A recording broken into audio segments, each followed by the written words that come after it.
The Book of Nehemiah. Chapter 9.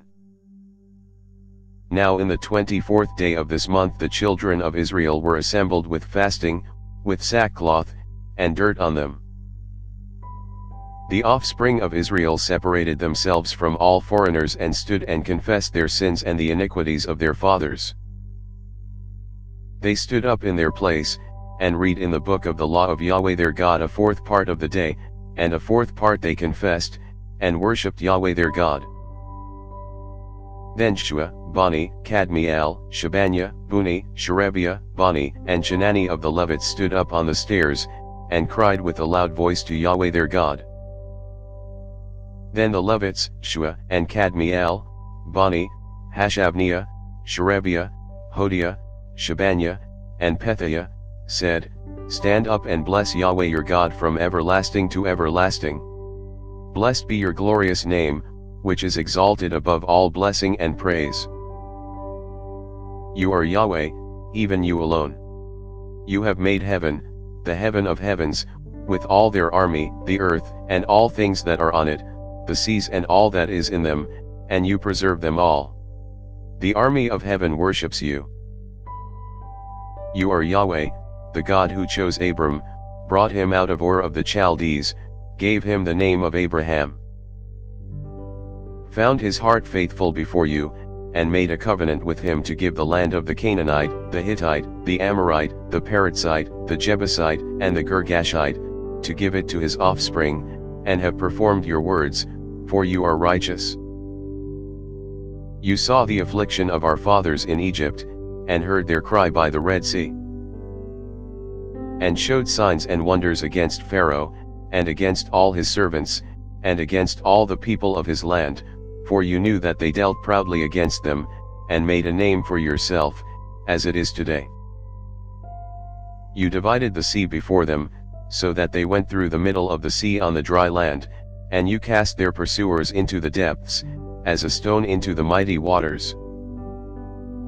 Moreover, in a pillar of cloud you led them by day, and in a pillar of fire by night, to give them light in the way in which they should go.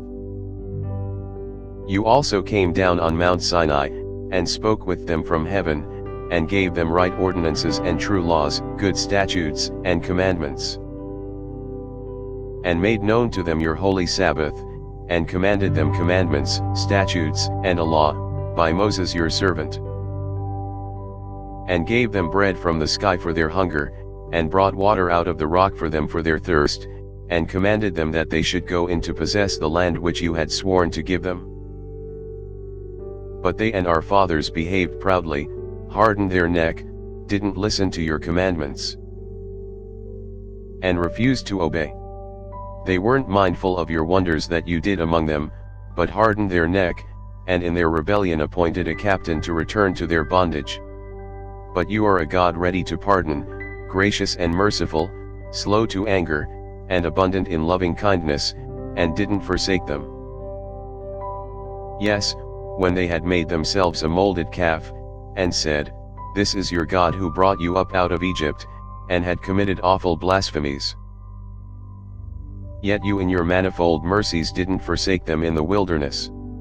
The pillar of cloud didn't depart from over them by day, to lead them in the way, neither did the pillar of fire by night, to show them light, and the way in which they should go. You gave also your good spirit to instruct them, and didn't withhold your manna from their mouth, and gave them water for their thirst. Yes, 40 years you sustained them in the wilderness. They lacked nothing. Their clothes didn't grow old, and their feet didn't swell. Moreover you gave them kingdoms and peoples, which you allotted according to their portions. So they possessed the land of Sihon, even the land of the king of Heshbon, and the land of Og king of Bashan. You also multiplied their children as the stars of the sky, and brought them into the land concerning which you said to their fathers, that they should go in to possess it. So the children went in and possessed the land, and you subdued before them the inhabitants of the land, the Canaanites, and gave them into their hands, with their kings and the peoples of the land, that they might do with them as they pleased.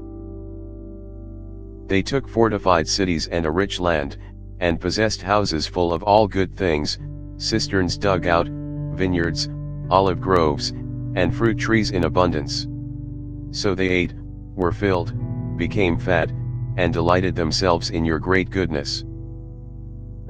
Nevertheless they were disobedient, and rebelled against you, cast your law behind their back, killed your prophets that testified against them to turn them again to you, and they committed awful blasphemies.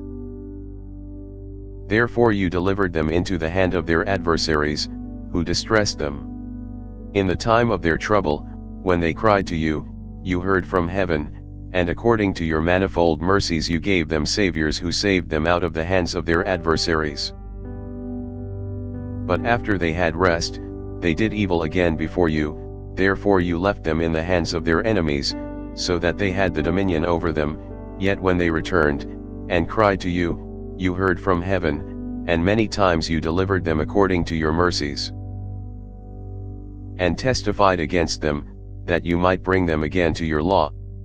Yet they were arrogant, and didn't listen to your commandments, but sinned against your ordinances, which if a man does, he shall live in them, turned their backs, stiffened their neck, and would not hear. Yet many years you put up with them, and testified against them by your Spirit through your prophets. Yet they would not listen. Therefore you gave them into the hand of the peoples of the lands. Nevertheless in your manifold mercies you didn't make a full end of them, nor forsake them, for you are a gracious and merciful God. Now therefore, our God, the great, the mighty, and the awesome God, who keeps covenant and loving kindness, don't let all the travail seem little before you, that has come on us, on our kings, on our princes, on our priests, on our prophets, on our fathers, and on all your people, since the time of the kings of Assyria to this day. However you are just in all that has come on us, for you have dealt truly, but we have done wickedly. Also our kings, our princes, our priests, and our fathers have not kept your law, nor listened to your commandments and your testimonies with which you testified against them. For they have not served you in their kingdom, and in your great goodness that you gave them, and in the large and rich land which you gave before them. They didn't turn from their wicked works. Behold, we are servants today, and as for the land that you gave to our fathers to eat its fruit and its good, behold, we are servants in it. It yields much increase to the kings whom you have set over us because of our sins. Also they have power over our bodies and over our livestock, at their pleasure, and we are in great distress. Yet for all this, we make a sure covenant, and write it, and our princes, our Levites, and our priests, seal it. Thanks for listening. If you liked our video, give us a thumbs up and subscribe, it really helps.